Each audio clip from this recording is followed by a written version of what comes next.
این نورسان غالبان دوری مکتبی آزمون جمهوریوی تاجیکان آینه تاریخ ملت از ناحیه واسه می باشند. دوری ناحیوی آزمون دوری دویمیان در مرکز ناحیه با جمع آمد ایدانه برگزار گردید.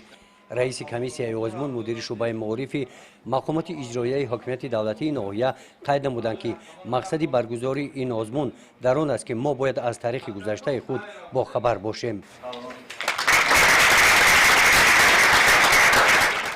اعضای حکمان، آموزگاران، خوانندگان، اینچنین پدر و مادران در این رفت آزمون اشتراک دارند و از جواب شاگردان معلوم گشته ایستاده است که باید تئوری خیلی خوب به این آزمون آمدند و ما باوری داریم که از بین اشتراک کنندگان آزمون بهترین ها را اعضایان حکمان دریافت میکنند و به دوری سیوم و دوری ولایتی آنها را صاحب روخت می‌نامند و گمان میکنم که این آزمون یک در بازیافت چهره‌های نو در تربیت خویشتن‌شناسی و تندرستی نسل نوروز باز هم سهم کلان خود را می‌گذارد. در دور نهایوی آزمون جمهوریوی آموزگاران بهترین فن تاریخ به هیئت کمیسیای آزمون داخل کرده شدند.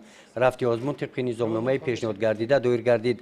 در جنبش از اشتراکچیان دور نهایوی آزمون 6 نفر بهترین اشتراکچیان به دور ولایتی آزمون جمهوریوی راه خط گرفتند.